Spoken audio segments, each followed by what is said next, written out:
దేవునికే మహిమ కలిగిన గాక, దేవునికే మహిమ కలిగిన గాక, దేవునికే మహిమ కలిగిన గాక. నేను ఎవరో మీకు తెలుసండి? నా పేరు ధన్యారావు. అంటే చాలా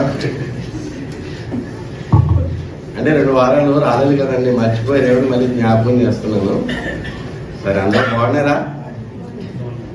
ఎవరికి ఏ ఇబ్బందులు, ఏ సమస్యలు, మానసిక ఒత్తిళ్ళు కానీ, ఆర్థిక సమస్యలు కానీ అసలు ఎవరికి ఏమీ లేనట్టు అందరూ కనిపిస్తున్నారు. నిజమేనా? ఎందుకు వచ్చాడు మన ఇక్కడికి?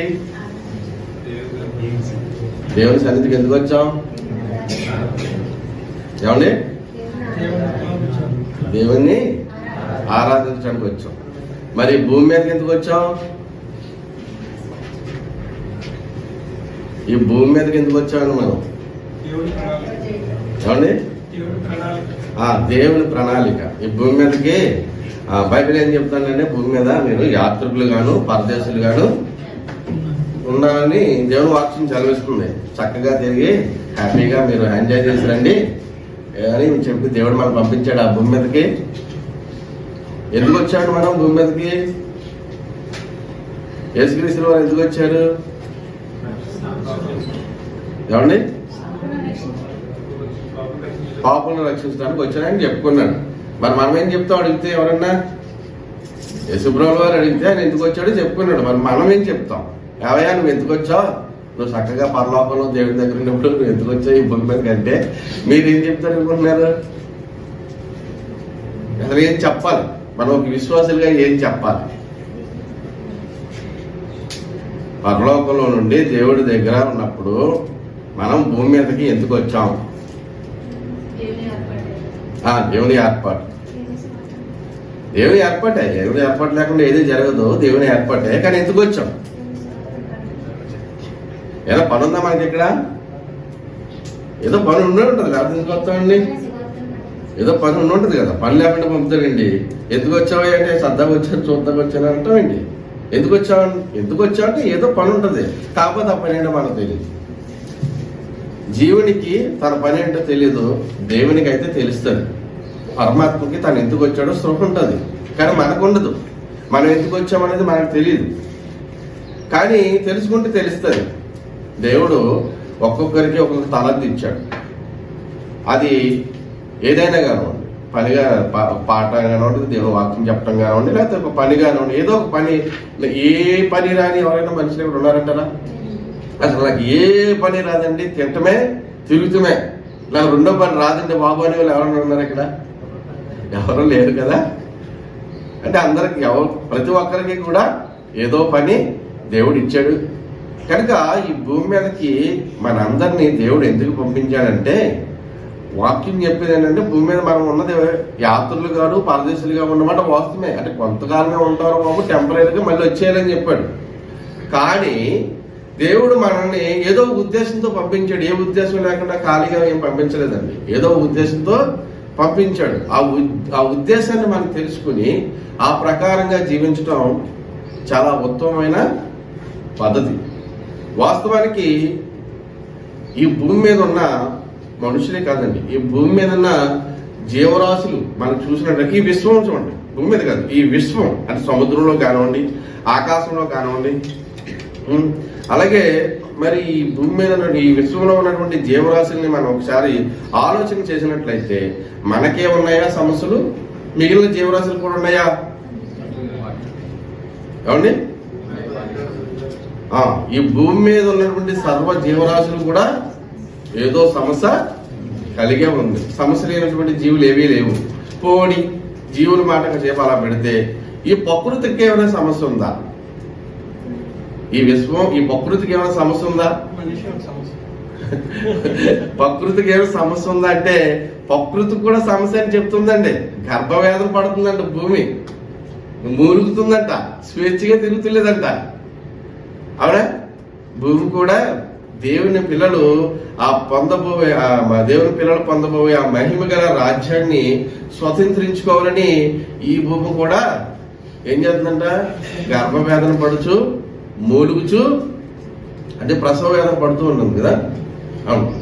కనుక ఎవ్వరూ కూడా అంటే భౌతికంగా కనిపించేటువంటి సృష్టి కానివ్వండి, భౌతికంగా కనిపించే మనుషులే కానివ్వండి, జంతువులే కానివ్వండి, పక్షాదులే కానివ్వండి, భౌతికమైనటువంటి ఏది కూడా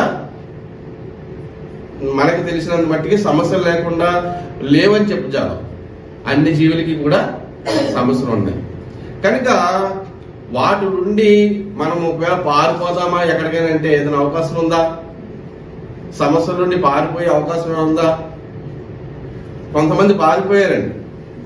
ఎందుకు పారిపోయారంటే వారి యొక్క భక్తి జీవితంలో వారు ఎదగాలని ఉద్దేశంతో ఏం చేశారంటే కొంతమంది కుటుంబాన్ని విడిచిపెట్టేసి సన్యాసులు గాను, బైరాగిలు గాను, వాళ్ళ దేశ దింబర్లు గాను వెళ్ళిపోయారు అనమాట. ఎందుకు వెళ్ళిపోయారంటే వాళ్ళకి ఇది అశాశ్వతమైనది, శాశ్వతమైన పరమాత్మను చేరడమే ప్రాముఖ్యమైన విషయం అని చెప్పేసి వాళ్ళు ఏం చేశారంటే భవబంధాలన్నీ విడిచిపెట్టేసి దేశ దింబర్లు అయిపోయారు. ఎవరి దాకా ఎందుకంటే అపోస్తులు ఏంటి? అపోస్తులు మరి వారు సువార్త ప్రకటించుకుంటూ భూ దిగాంతముల వరకు వారు వెళ్ళారని దేవుని వాక్యం చదివిస్తుంది. అయితే ఇక్కడ మనం గమనించవలసిన విషయం ఏంటంటే మనందరం కూడా ఎక్కడి నుంచి వచ్చామో మళ్ళీ తిరిగి అక్కడికి వెళ్ళవలసిన వారై ఉన్నాం. రైట్? అవునండి. మనం ఎక్కడి నుండి వచ్చామో మళ్ళా తిరిగి అక్కడికి వెళ్ళాలనేటువంటి స్పృహ మనకు ఉంది, తెలుసు మనకి. కానీ అక్కడికి వెళ్లకుండా ఆటంకపరిచేవాడు ఇంకొకడు ఉన్నాడు మనకి. అంటే మనం ఒక చోటకి ఎక్కడి నుంచి వచ్చామో తెలుసు, మళ్ళీ తిరిగి ఎక్కడికి వెళ్ళాలో కూడా తెలుసు.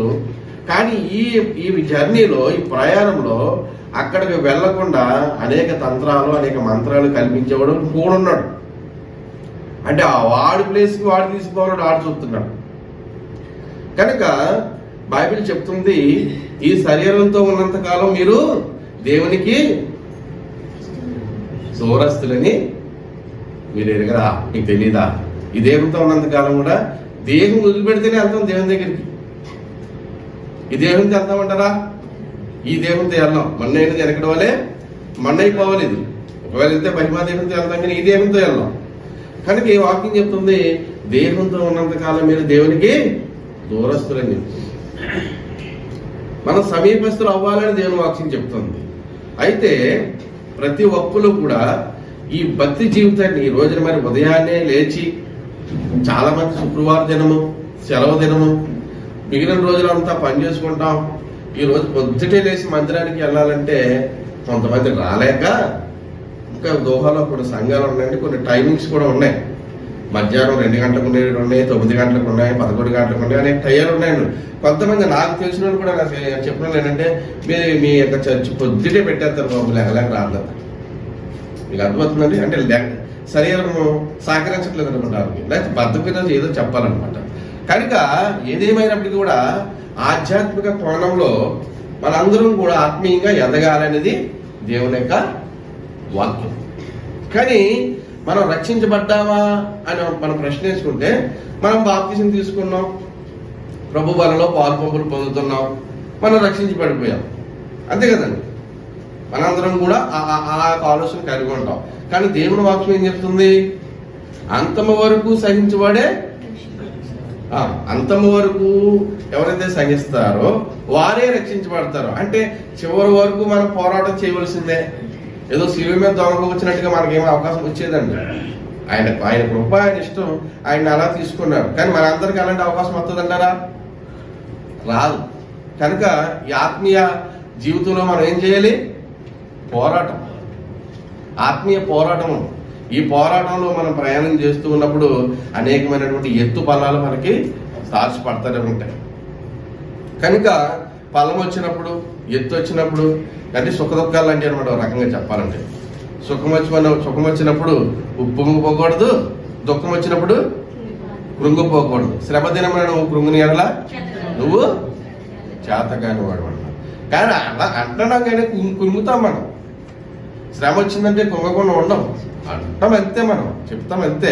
కానీ ఏది వచ్చినా సరే, నవ్వు వచ్చిందండి, సంతోషం వచ్చింది, అందరూ హ్యాపీగా ఉన్నారు, మనం ఇలా పేమెంట్ కూర్చుంటాం, వాడికి వెళ్ళి ఉంటామా?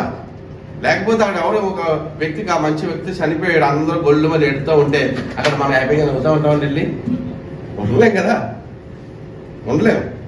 కానీ మనం ఏంటంటే ఈ యొక్క భౌతికమైనటువంటి ఈ దేహము, ప్రకృతి సంబంధమైన ఈ దేహంతో ఉన్నాం కనుక మనం అన్ని విషయాల్లోనూ కూడా మనము ఏమవుతామంటే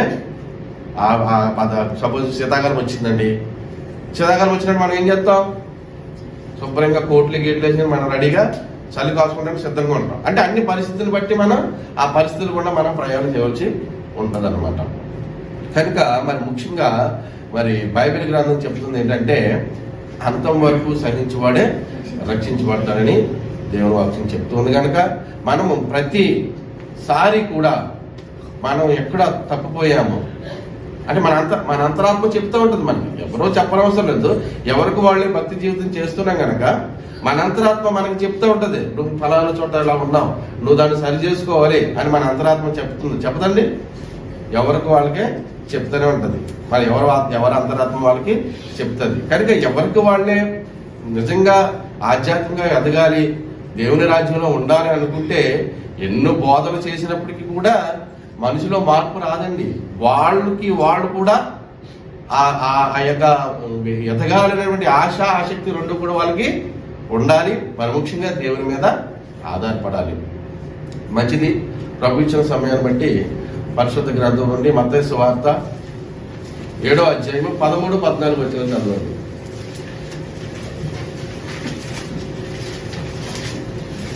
మత్తయి సువార్త ఇరుకు ద్వారమున ప్రవేశించుడి, నాశనమునకు పోవు ద్వారము వెడల్పును, ఆ దారి విశాలమై ఉన్నది, దాని ద్వారా ప్రవేశించువారు అనేకులు, జీవమునకు పోవు ద్వారము ఇరుకును, ఆ దారి సంకుచితమై ఉన్నది, దాని కనుగొని వారు కొందరే.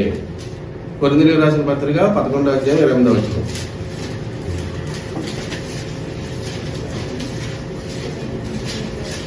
కాబట్టి ప్రతి మనుషుడు తను తాను పరీక్షించుకునేవాడు అలాగు చేసి ఆ రొట్టెని తిని ఆ పాత్రలో నుండి త్రాగవలెను. చదవబడిన వాక్యాన్ని జ్ఞాపకం చేసుకుంటూ ప్రార్థించుకుందాం. ప్రార్థన. అబ్రహాము దేవా, ఇస్సాకు దేవా, యాకోబు దేవా, మా దేవా, నీకే వందనాలు, స్తోత్రాలు చెల్లించుకుంటున్నాం ప్రభు. తిరిగి నీ పాత్రకి వస్తున్నాం ప్రభు.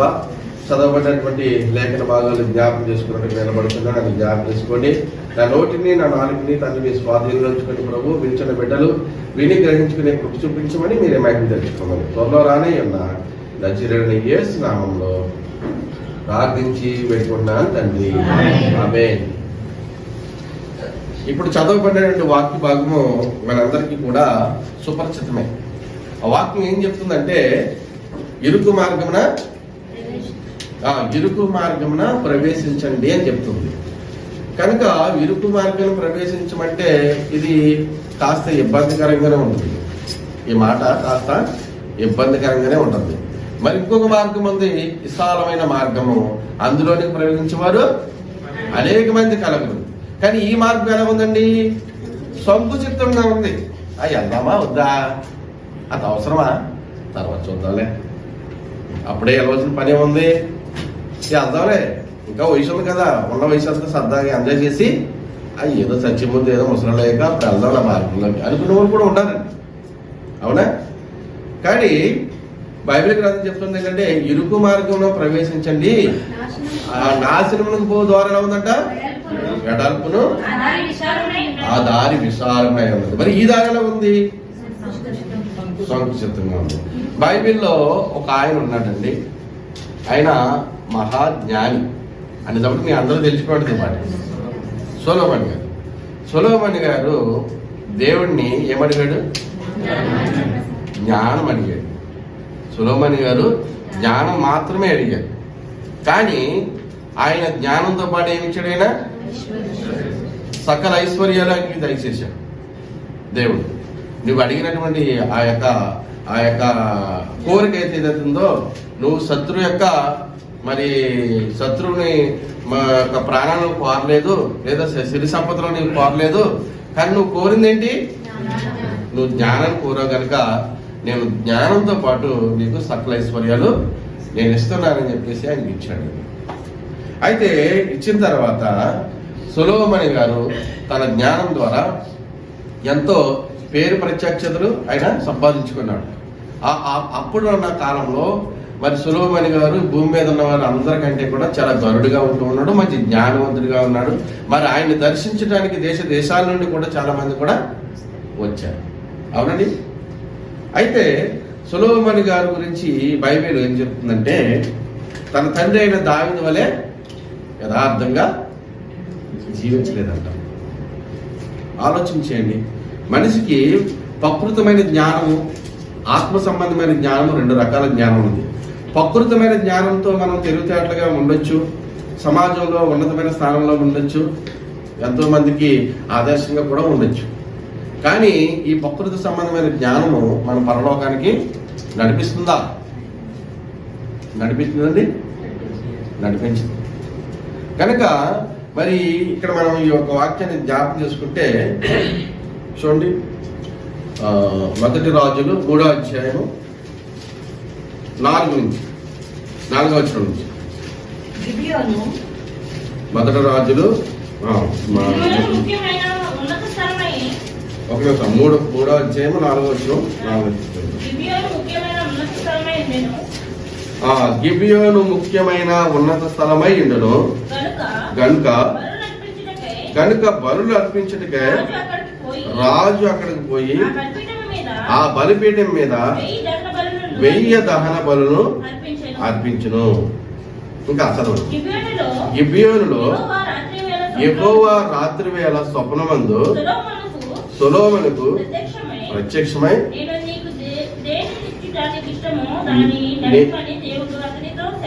నేను నీకు దేనినిచ్చుట నీకు ఇష్టమో దానిని అడుగుమని దేవుడు అతనితో సెలవీయగా సొలొమోను ఇలాగ మనం చేసును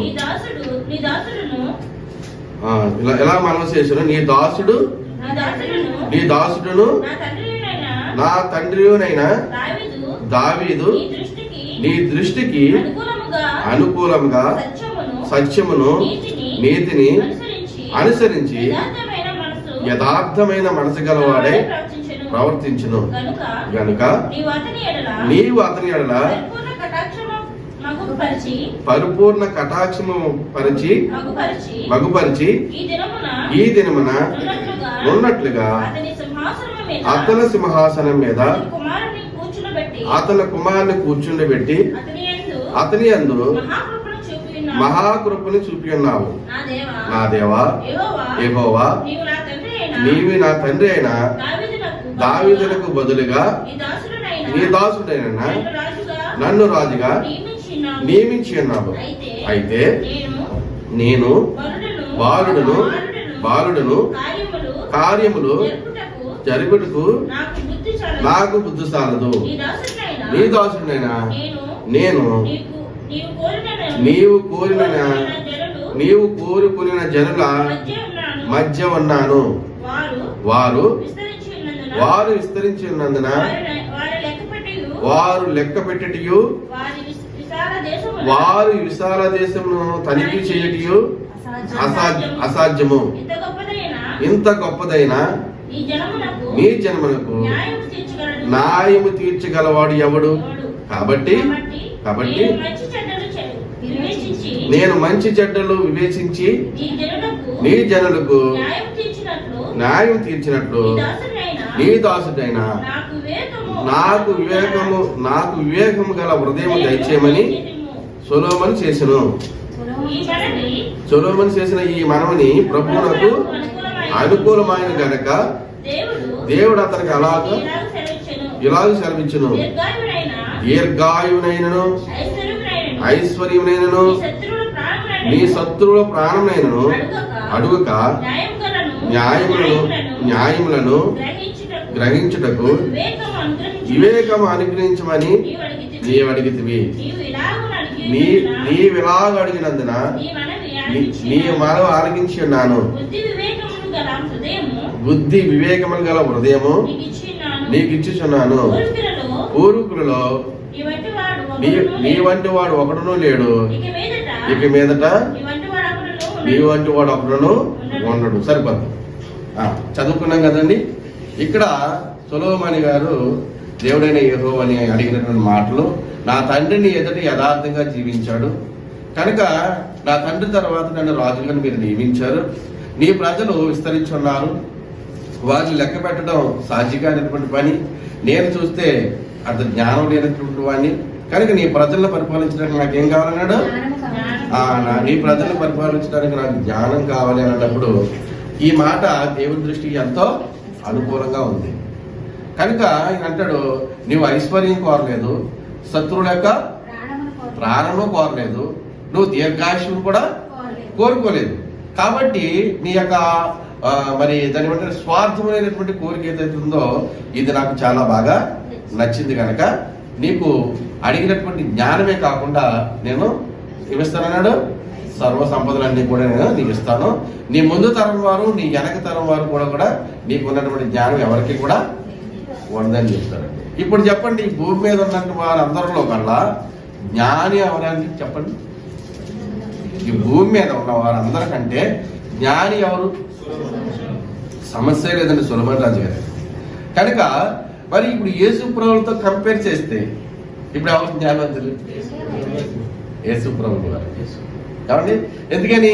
ఆయన దేవుడు, ఈయన జీవుడు కదా. కనుక యేసు ప్రభువుల వారితో కంపేర్ చేయలేం.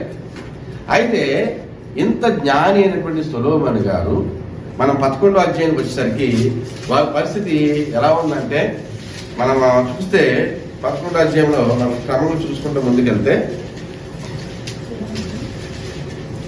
మోయాబీలు, ఎదోమీలు, అమ్మోనీయులు, సిదోనీయులు, హిత్తీయులు అను జనులు మీ హృదయములను తమ దేవతల తట్టు తిప్పుదురు కనుక వారితో సహవాసము చేయకూడదని, వారిని మీతో సహవాసము చేయకూడదనియు యెహోవా ఇశ్రాయేలుకి సెలవిచ్చి ఉన్నాడు. అయితే రాజైన సొలొమోను ఫరో కుమార్తెను కాక ఆ జనులలో అనేక మంది పరాస్త్రీలను మోహించి కామాతృత కలవాడై వారిని ఉంచుకుంటూ వచ్చును. ఇక్కడ చూడండి, జ్ఞానము ఉప్పొంగు చేయను, ప్రేమ క్షమావృద్ధిని కలుగు చేస్తుంది. జ్ఞానం ఉంటే ఏమవుతుందని తెలిసింది, తెలియకుండానే గర్వం వస్తుంది. మీకు అర్థమవుతుందండి? గర్వం మనుషులకి ఎందుకు వస్తుందో మీకు మామూలు చెప్తున్నారు కొన్ని ఉదాహరణలు. ఇప్పుడు మనమున్న సమాజంలో అందరి మీద కొంచెం అందంగా ఉన్నామనుకోండి, ఆరోగ్యం మనమని కానీ ఆటోమేటిక్గా గర్వం వస్తుంది. ఓకేనా? అలాగే మనమున్న సమాజంలో అందరికంటే కొంచెం బలం ఉందనుకోండి, నాకు ఎక్కువగా సహజంగా కొంచెం గర్వం వస్తుంది. అవునండి? అలాగే మనమున్న సమాజంలో అందరికంటే ఎక్కువ డబ్బు ఉందనుకోండి నా దగ్గర, మళ్ళీ ఏమొస్తుంది? గర్వం వస్తుంది. అలాగే అందరికంటే బాగా ఎక్కువ నాకు జ్ఞానం ఉందనుకోండి, అప్పుడేమొస్తుంది? గర్వం వస్తుంది. కనుక గర్వము సర్వ విధముల నాశనం వస్తుంది. అవునా? ఇక్కడ దేవుడు చెప్పిన దానికి వ్యతిరేకంగా చేసినటువంటి ఏ పనైనా కూడా జ్ఞానమైన పనా, జ్ఞానహీనమైన పనా? ఇక్కడ దేవుడు స్పష్టంగా చెప్పాడు ఇశ్రాయేలు ప్రజలకి, ఆ కనాను దేశాన్ని ఇస్తున్నప్పుడు ఆ మోయాబీలతో కానీ ఆ హిత్తీయులతో కానీ తర్వాత అక్కడ ఉన్నటువంటి ఆ 7 జాతుల ప్రజల్లో ఎవరిని కానీ మీరు వివాహాలు చేసుకోకూడదని చెప్తే ఈయనేం చేశాడు? ఫరో కుమార్తెను కాక ఇంకా అనేక మందిని మోహించి కామాతృత గలవాడైపోయాడు. మీకు అర్థమవుతుందండి? కనుక ప్రారంభంలో ఈయన ఎలా ఉన్నాడు? ప్రారంభంలో నా తండ్రిని ఎదుట యథార్థంగా ఆయన బ్రతికాడని ఈయనే సాక్ష్యం చెప్పాడు. నీ తండ్రి యొక్క సింహాసనాన్ని నాకు ఇచ్చావు కనుక నీ ప్రజలను పరిపాలించిన మంచి జ్ఞానం అని అడిగారు. అప్పటికి సొలొమోను గారు దేవుని దృష్టిలో ఎలా ఉన్నారు? అప్పటికే సొలొమోను గారు దేవుని దృష్టిలో యథార్థంగానే ఉన్నాడు. కానీ క్రమేపీ ఏం చేస్తుందంటే మనిషి యొక్క దేహంలోనికి నేత్రాశ, శరీరాశ, జీవపు డమ్మమని ఎప్పుడు వచ్చాయండి? నేత్రాశ, శరీరాశ, జీవపు డమ్మం ఈ దేవుడిచ్చాడా లేకపోతే లోక సంబంధమైనయా? లోక సంబంధమని. అంటే ఇవి ఎప్పుడు వచ్చాయంటే ఎప్పుడైతే వారి ఏదో తోటలో ఉన్నటువంటి ఆదాము అవ్వకి ప్రారంభంలో దేవుడు వారిని ఎలా పుట్టించాడు? యథార్థవంతులుగానే పుట్టించాడు. మానవ జాతి అంతా కూడా ఆదాము గర్భంలోనే ఉన్నాం మనం అందరం కూడా. అప్పటికి మంచి చెడు కూడా తెలీదు ఆదాము అవ్వలకి కదా. ఎప్పుడైతే సైతానుగాడి యొక్క మాట విని వారు ఆ పండు తిన్నారో వారు మనోనేత్రాలు తెరవబడ్డే, వారు దిగంబరులను గ్రహించుకున్నారు. అర్ధమాత్రంగా మంచి చెడు గ్రహించుకునే ఆలోచన కూడా కలిగి ఉన్నారు. దేవునికి అప్పటి నుండి ఏమైనా దూరం అయిపోయారు. అయితే అప్పుడు ఆదాము గారు ఆజ్ఞ అతిక్రమం ఒక్కటే ఆయన మీరారు. ఆజ్ఞ అతిక్రమం అయినా ఒకటే మీరారు. అక్కడి నుంచి ఏమైంది? ఆ తోటలో నుంచి వారిని పంపించడం అనేది జరిగింది కదా. కానీ మరి ఇప్పుడు మనం ఒకవేళ ఆదామవులతో మనం కంపేర్ చేసుకుంటే ఒకసారి మనం కంపేర్ చేసుకుంటే ఎన్ని ఆజ్ఞలు మేరుతున్నామంటే మనకే పోయిన లేదు. అవునా కదా? ఎన్ని ఆజ్ఞలు మేరుతున్నావయ్యా నువ్వు అంటే నేను అంటాను, నా తల్లి గర్భంలో పుట్టిన వరకు లెక్కలేదంటే ఆజ్ఞలు మీరిపోయాను నేను. మీరు మీరారా? మీరే ఉంటారు, మీరకుండా ఉండలేవు, మీరుతాను. అందుకని ఈ రోజున మనం వర్షిప్ మెసేజ్లో ఎపిసిలు రాసిన పత్రిక 2వ అధ్యాయము 8-9 వచనాలు ఏం చెప్తున్నాయి? కృప చేతిని మీరు రక్షించబడ్డారు. మనకు ఒక వరం ఇచ్చినట్టు దేవుడు. ఏటా వరం? కృపావరం. కనుక మన క్రియల మూలంగా ఎవరు కూడా నీతిమంతులుగా తీర్చబడట్లేదు. నీతిమంతులుగా తీర్చబడట్లేదు కానీ పాపులుగా తీర్చబడతాం. క్రియాపాపం అర్థమవుతుందండి? క్రియాపాపం అంటే మనం క్రియ చేసి పాపులుగా తీర్చబడుతున్నాం కానీ నీతిమంతులుగా తీర్చబడతాం. మన నీతి ఎలా ఉందంట ఏమండి? మన నీతి మురుకు గుడ్డతో సమానం. మన నీతే మురుకు గుడ్డతో సమానమైతే మన అవినీతి దేంతో పోల్చాలి? ఇంకా ఆలోచించండి ఒకసారి. మన నీతే మురుకు గుడ్డతో సమానమైతే మన అవినీతిని దేంతో పోల్చాలి? పోల్చడానికి ఇంకా ఏ పోలిక లేదేమో బహుశా. కనుక ప్రతి ఒక్కరూ కూడా దేవుని వాక్యం చదువుకున్నా, ప్రార్థన చేసినా, విశ్వాసులతో సన్నిహితంగా ఉన్న సంఘంలో ప్రతివారం గడుపుతున్నప్పటికీ కూడా మనకి అజ్ఞానం అనే ఒక అంకురం మనలో లేకపోలేదు. అర్థమవుతుందండి? మంచి చెడు ఆలోచించుకునే పరిస్థితికి ఎప్పుడు వచ్చాడంటే అంతవరకు ఆదామవ్వలు గారు పరిశుద్ధంగానే ఉన్నారు, పవిత్రంగానే ఉన్నారు, ఆధ్యాత్మికంగానే ఉన్నారు, అలాగే ఆత్మీయంగా దేవునికి సన్నిహితంగా ఉన్నారు. ఒక కోణంలోనే ఉన్నారు వాళ్ళు. కానీ మళ్ళీ అందులో గోధుమలో మళ్ళీ ఏం పడ్డాయి? గురుగులు ఇచ్చాడు సాధారణంగా. అప్పుడు శరీర స్వభావం వచ్చింది మనిషికి. అంతకుముందు ఏ స్వభావం ఉండేది? కేవలము ఆత్మ స్వభావం మాత్రమే ఉండేది.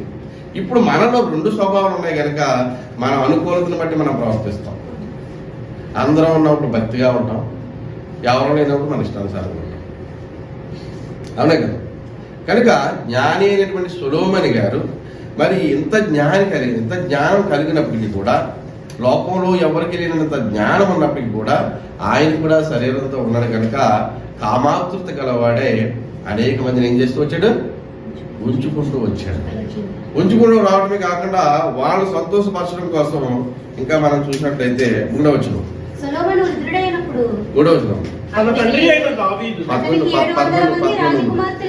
అతనికి 700 మంది రాజకుమార్తెలైన భార్యలు కలిగి ఉండేది. సరిపోతుంది.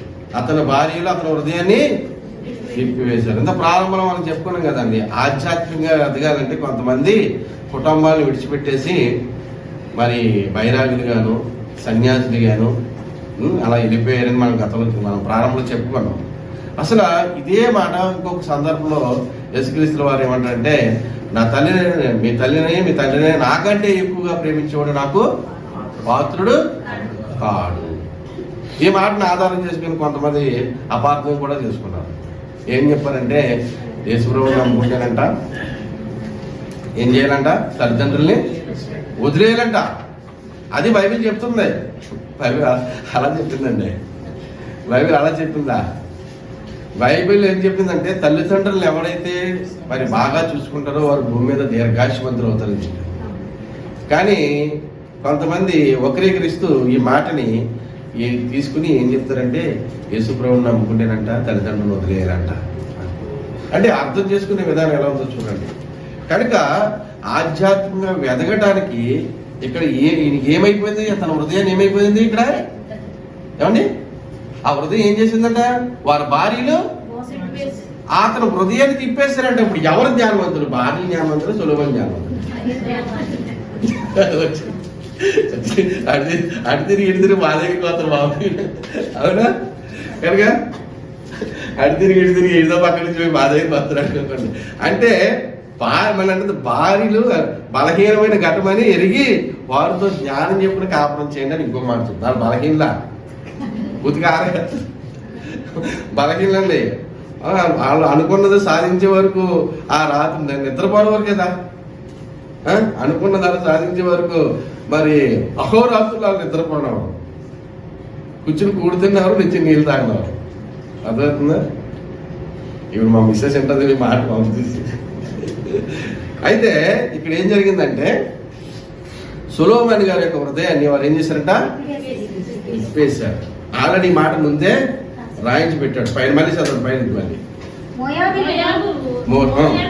మోయాబీలు, ఎదోమీలు, అమ్మోనీలు, సిదోనీలు, హిత్తీలు అను జనులు మీ హృదయములను తమ దేవతల తట్టు తిప్పుదురు గనక వారితో సహవాసం చేయకూడదనియో వారిని మీతో సహవాసం చేయకూడదనియో యెహోవా ఇశ్రాయేలుకి సెలవించి అన్నాడు. చెప్పండి, ఇప్పుడు చెప్పండి, దేవుని మాట నెరవేరుతుందా మన మాట నెరవేరదు?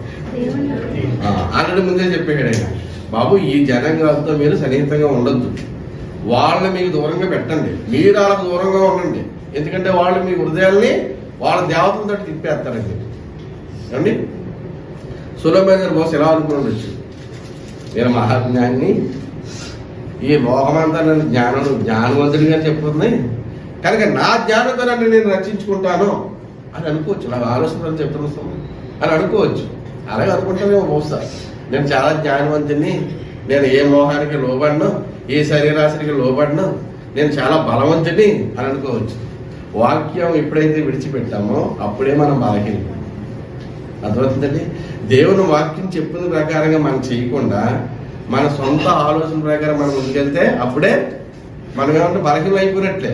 కనుక ఇక్కడ సొలొమోను యొక్క హృదయాన్ని ఎప్పుడైతే వారు తిప్పేశారో ఈయన గారు చేసిన పనులు మనం కొంచెం జ్ఞాపకం చేసుకుందాం.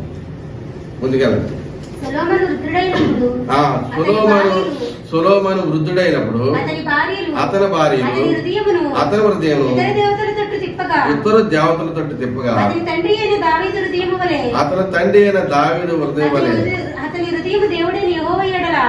హృదయము దేవుడని యెహోవా యెడల యథార్థము కాకపోయేను. చదువుతాడు చూడండి, ఏమంటే దేవుడు ఏమంటాడు? ఓ కుమారి నీ హృదయాన్ని నాకు, ఓ కుమారుడా నీ హృదయాన్ని నాకు. ఆయన మనల్ని ఏమడుగుతున్నాడు నిజం చెప్పండి? ఆయన మనల్ని ఏమడుగుతున్నాడు? కేవలం ఆయన అడిగిన హృదయాన్ని అడుగుతున్నాడు. కానీ మనం అదే ఇవ్వలేము, ఎందుకంటే అది మనం ఎవరికో ఇచ్చేస్తాం. మనం భౌతిక సంబంధంగా మనం ఆలోచన చేసినట్లయితే మనకి పిల్లలు ఉంటారు, ఆ పిల్లలు క్రమేపీ పెరుగుతూ ఉంటారు. చిన్నప్పుడు ప్రతి దానికి తల్లిదండ్రుల మీద ఆధారపడదు. యుక్త వయసుకి వచ్చిన తర్వాత ఒక అమ్మాయితో లవ్లో పడుతుంది అనుకోండి, అప్పుడు మనం ఏదైనా చిన్న ఫోన్ చేసినా లేదా ఏదైనా పని చెప్పినా ఆడు మన మాట ఏమి పరిస్థితిలో ఉండడు. ఎందుకంటే ఆల్రెడీ అక్కడికి వెళ్ళిపోయింది మనసు. అర్థమవుతుందా? కనుక అంటే మనసు అతికి దీని గురించి చెప్పండి బైబిల్లో. హృదయం అన్నిటికంటే మోసకరమైనది, అది ఘోరమైన వ్యాధి. ఎప్పుడైంది ఘోరమైన వ్యాధి కలిగింది? ఎప్పుడైపోయింది ఇది మోసకరమైంది అని అంటే ఆ ప్రారంభం నుంచి అయిపోయింది. లేకపోతే మోసకరమైనది కాకపోతే తన తమ్ముడు చంపేయాలని కయ్యకి ఎవరు చెప్పారు? అంతకుముందు ఆయన నరహత్య ఎలా చేయాలి అతను చూసాడా? తెలియదు కదా, నరహత్య ఎలా చేయలేదు కదా. కానీ దురాలోచన పుట్టింది, స్వార్థం పుట్టింది. అరే నా అర్పణ ఆయన అంగీకరించలేదే, నా తమ్ముడు అర్పణ తీసుకున్నాడే అనేటువంటి ఆలోచన వచ్చి తమ్ముడిని భూమి మీద లేకుండా చేయనటువంటి ఒక దుర్మార్గమైన ఆలోచన పుట్టింది. అంటే మన అంతరంగంలో మనకి అనేకమైన ఆలోచనలు పుడుతూ ఉంటాయి. కనుక మనము క్రియారూపంగా చెయ్యక ముందే మన అంతరంగంలో పాపము ఏర్పడుతుంది అనమాట.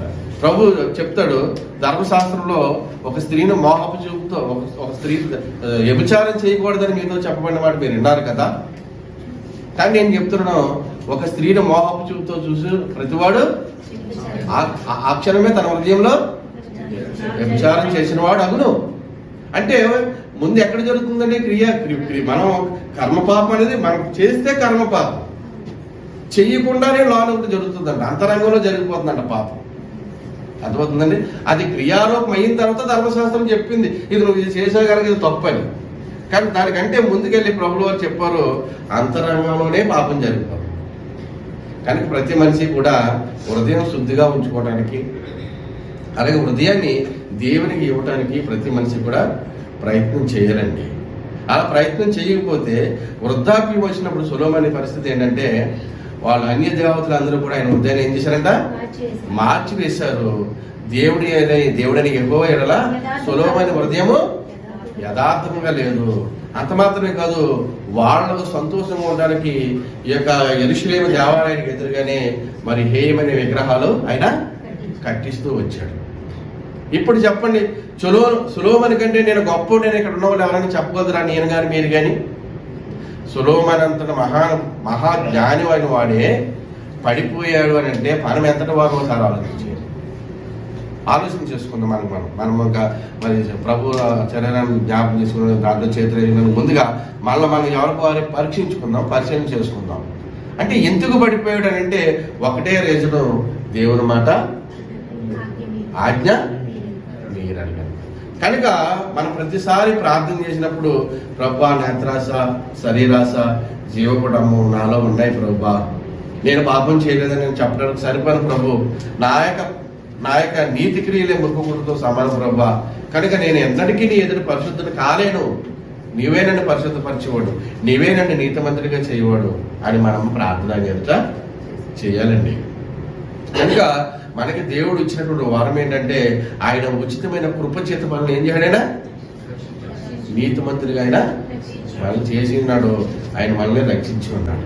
కనుక ఇంకా మనం ముందుకు చూసుకుంటే సొలొమోను గారు చేసిన పనులు ఆయనకి మనం ముందుకు ఎదగలుగుతాం. 5వ వచనం, సొలొమోను అష్టారోతును, సిదోనీల దేవతను, మిల్కోమను, అమ్మోనీల హేయమైన దేవతను అనుసరించి నడుచును. ఈ ప్రకారము సొలొమోను యెహోవా దృష్టికి చెడు నడిచి తన తండ్రి అయిన దావీదు అనుసరినట్లుగా యథార్థ హృదయంతో యెహోవాను అనుసరింపలేదు. ఇప్పుడు చూడండి, మోయాబీలు, అమ్మోనీలు ఎవరండి తెలుసా మీకు? ఏమండి? ఇప్పుడు మీకు ఇంకొక ప్రశ్న అండి. ఒక వ్యక్తి కొడుకు తాత అవ్వడు, తండ్రి తాత అవ్వడు, ఎవరైనా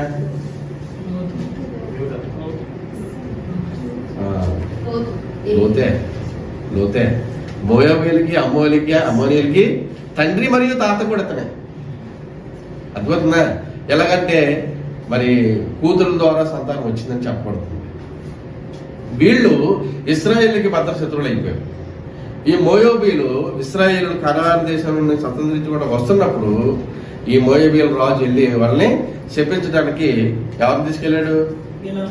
బిలాముని తీసుకెళ్ళాడు. బిలాముని తీసుకెళ్తే దేవుడంటే యెహోవా అతని నోట శాపవచనం కాకుండా దాన్ని ఆశీర్వాదంగా మారిస్తే ఒక బిలాము ఏం చేయాడంటే ఒక చెడ్డ ఆలోచన ఇచ్చాడు. ఏమంటే వీళ్ళ చేత పాపం చేయించాలి, వీళ్ళ చేత పాపం చేస్తేనే దేవుని ఉగ్రత వాళ్ళ మీదకి వెళ్తుంది అని చెప్పినప్పుడు ఆ మోయాబీ స్త్రీలు వశీకరణ ద్వారా వాళ్ళని వశపరుచుకున్నట్లుగా బైబిల్ గ్రంథంలో రాయబడింది. 24,000 మంది ఆ కారణం చేత ఇశ్రాయేలు ప్రజలు చనిపోయారు.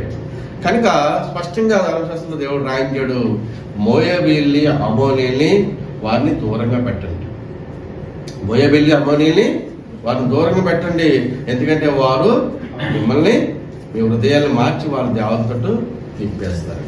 కనుక ఇక్కడ దావీదు గారు ఒకే ఒక్కసారి దావీదు గారి గురించి రాయబడి ఉంటుంది. ఆయన కూడా చిన్న పాపం చేశాడు, కానీ మళ్ళీ ఆయన సరి చేసుకున్నాడు. దేవుని ఎదుట తన తప్పుని ఒప్పుకోడు. ఇతి అయిన ఉరియా వాటి పట్ల తను చేసినటువంటి ఒకే ఒక తప్పు.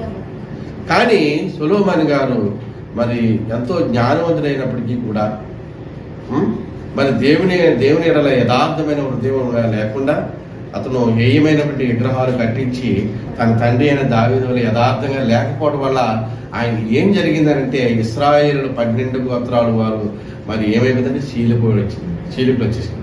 12 గోత్రాలు ఏమొచ్చిందండి? చీలికలు వచ్చి 10 గోత్రాలు సొలొమోను దాసుడైనటువంటి ఎవరికి ఇవ్వబడింది?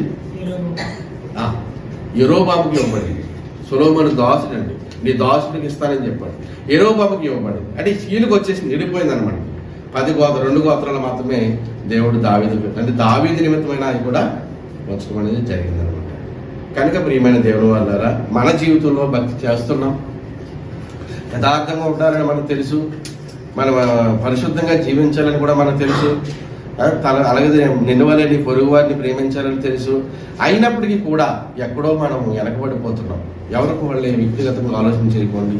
భక్తి జీవితంలో మనం ఎదగలేకపోతున్నాం. దానికి ఏదో కొన్ని కారణాలు ఉన్నాయి. కారణాలు లేకుండా లేదు, కారణం ఏదో ఒకటి ఉంది.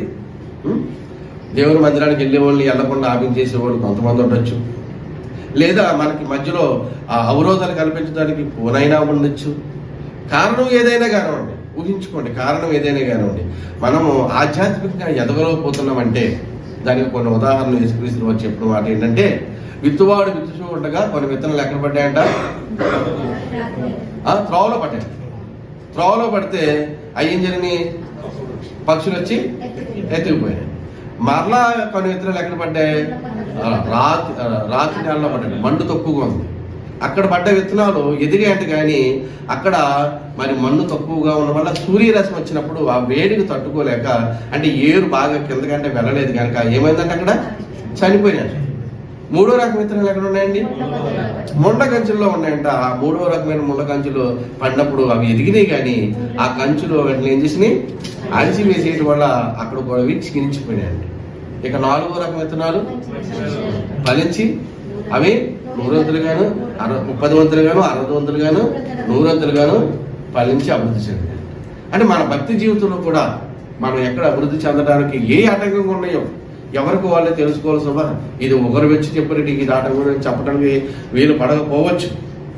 కనుక నిజంగానే మీరు సమయాన్ని మరి సద్వినియోగం చేసుకుంటున్నారా లేక దుర్వినియోగం చేసుకుంటున్నారా? మిమ్మల్ని మీరే మరి పరీక్షించుకోవాల్సిందిగా ప్రేమపూర్వకంగా తెలియజేస్తున్నాను.